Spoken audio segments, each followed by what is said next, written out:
Here's something wild to think about. The way you argue with your parents, the weird dreams you have at night, and even the slip-ups when you say the wrong word in class. All of these might have been explained by one man who lived over 100 years ago. His name? Sigmund Freud.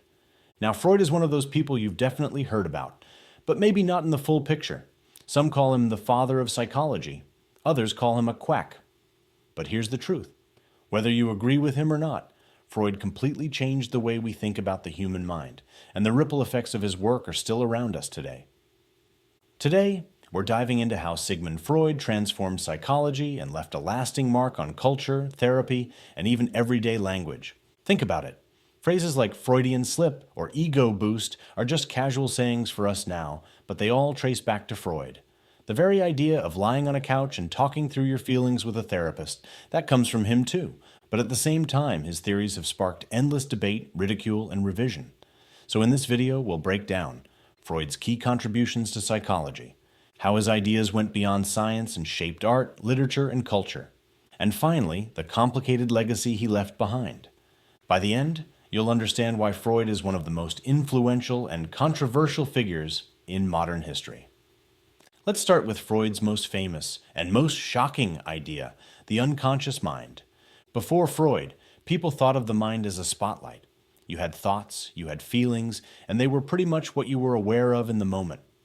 Freud, however, argued that most of what drives us happens below the surface. He used the metaphor of an iceberg, the conscious mind. The part we're aware of is just the tip. But below the water is this massive structure, our unconscious filled with hidden desires, fears, memories, and emotions that still guide how we behave. Take a simple example. Have you ever forgotten someone's name, even though you know it? Freud might say that wasn't just forgetfulness. It was your unconscious pushing that memory aside because it stirred something uncomfortable.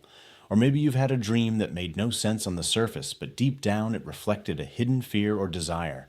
This idea revolutionized psychology. It suggested that to truly understand people, you can't just look at their actions. You need to explore the invisible forces driving them.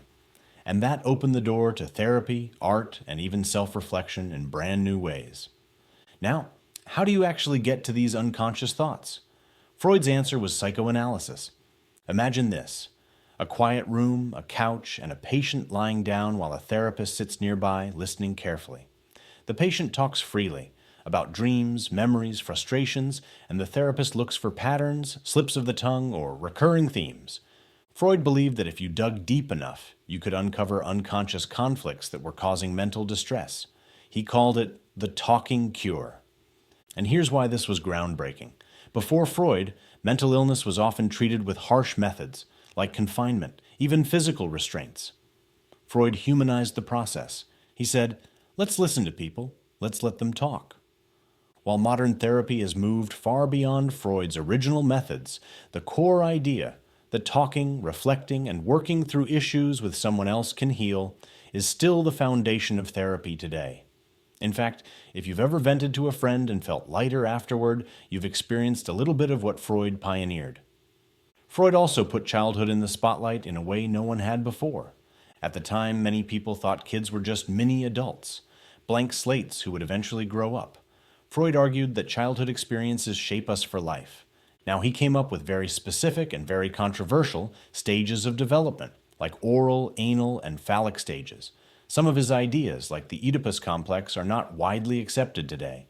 But here's what stuck: the concept that our earliest years leave deep imprints on our personality. Think about it. Someone who grew up with overly strict parents might develop perfectionist tendencies.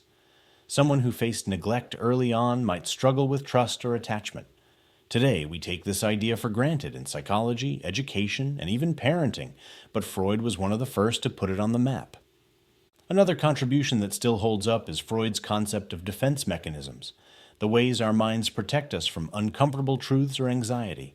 For example, denial, refusing to accept reality, like saying, "I'm fine," when you're clearly not. Projection, blaming others for your own feelings, like accusing someone of being angry when it's really you. Displacement, taking your anger out on someone safe, like yelling at your sibling after a bad day at school. Even though Freud's bigger theories are debated, these defense mechanisms are still taught in psychology today, and you've probably used some of them without realizing it. They show just how clever, but also sneaky, the human mind can be when it comes to protecting itself. Here's where Freud gets really fascinating. His influence didn't stop with psychology, it spilled into art, literature, and even everyday culture. In art, the Surrealist movement, think Salvador Dalí with his melting clocks, was inspired by Freud's work on dreams and the unconscious. Artists wanted to tap into the hidden, irrational parts of the mind.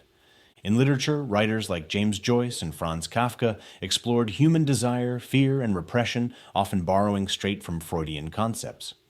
And in film, directors like Alfred Hitchcock built entire thrillers on Freudian themes, hidden desires, suppressed memories, and psychological tension. Even in everyday language, we casually use Freud's terms. When someone says, "That was a Freudian slip," they're joking about accidentally saying something that reveals their true feelings. Words like ego and id, once technical terms, are now part of normal conversation. Freud didn't just change psychology, he gave culture a whole new language to talk about human nature. But here's the thing, Freud has always been controversial. Some of his theories, especially around sexuality, are seen as outdated or just flat out wrong. His Oedipus complex, which claimed that children unconsciously desire the opposite sex parent, has been heavily criticized. Many argue his theories reflected his own cultural biases rather than universal truths. And scientifically, a lot of Freud's ideas can't be tested or proven, which makes them hard to accept by modern standards. But here's what's interesting. Even when people disagree with Freud, they're still talking about him. The debates his work sparked pushed psychology forward. In fact, many new approaches, like behaviorism, cognitive psychology, and neuroscience, rose partly as a reaction against Freud. So in a way, Freud's critics are part of his legacy too. So what's the big picture? What's Freud's legacy? On one hand, he was a pioneer who gave us the language of the unconscious, the idea of childhood development, and the practice of therapy. He humanized mental health at a time when it was often misunderstood. On the other hand, many of his specific theories are outdated or unscientific. Modern psychology doesn't diagnose people with Oedipus complexes, and dream interpretation isn't the cornerstone of therapy anymore. But here's the truth. Even if we don't accept all of Freud's theories, we can't ignore his impact. He sparked conversations that reshaped psychology, art, literature, and culture. He made us see ourselves not just as rational beings, but as complex humans shaped by hidden forces. And that's why over 80 years after his death, Freud is still one of the most talked about figures in psychology. So here's the takeaway. Freud changed the way we see ourselves. He showed us that our thoughts, behaviors, and even our slip-ups aren't always random. They're connected to deeper forces inside us. His theories may not all hold up, but his influence is everywhere, in therapy sessions, in movies, in art, and in the very words we use every day. Now I want to hear from you. Do you think Freud was a genius ahead of his time, or just overrated? Drop your thoughts in the comments. I'd love to hear what you think. And if you enjoyed this deep dive into psychology, make sure to hit that like button, subscribe, and turn on notifications so you don't miss future videos about the fascinating world of the mind. Thanks for watching, and until next time, keep exploring your inner world.